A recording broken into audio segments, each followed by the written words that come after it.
एक पुराना चाय का ढाबा, एक नीम का दरख्त और उसके साए तले बैठा एक मट्टी का फकीर जिसे लोग मोहब्बत से कहते हैं चाय वाले बाबा जी। न उनके पास सोना है, न मालो दौलत, लेकिन जो बात उनके दिल में है वो लाखों के दिल बदल सकती है।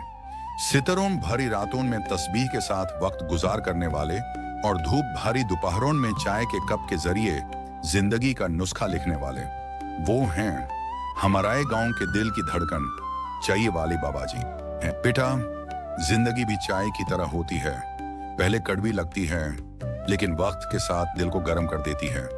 और अगर सब्र ना हो तो ये चाय गिर भी सकती है और जला भी सकती है। बाबा जी, आप हमेशा सब्र की बात करते हैं। कभी ऐसा हुआ है कि किसी ने सब्र न किया हो और बाद में पछताया हो?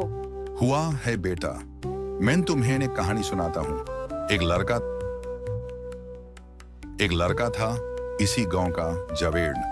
तेज था, समझदार था, मेहनती था, लेकिन गुस्से ने उसका सब कुछ ले लिया।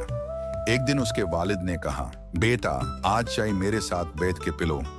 लेकिन जावेद को चाय न पसंद थी। उसने सिर्फ एक छोटी बात पर चीख मारी और सब कुछ छोड़कर चला गया।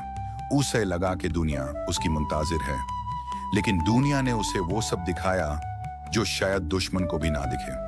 भूख, तन्हाई, शहर के अंधेरों में अकेलापन। सालों बाद जब वापस आया तो सिर्फ मैं था और यह पुरानी चाय की तापरी मकाबर में थी। बाप की तस्वीर दीवार पर लटकी थी।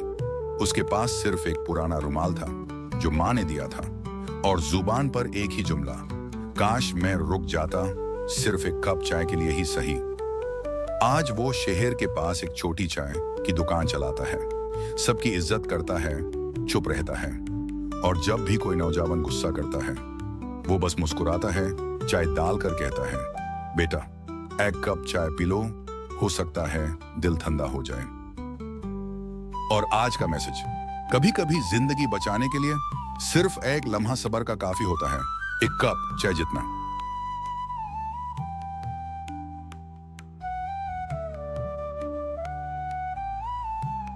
मजीद वीडियोस के लिए चैनल को लाइक, सब्सक्राइब और शेयर करें।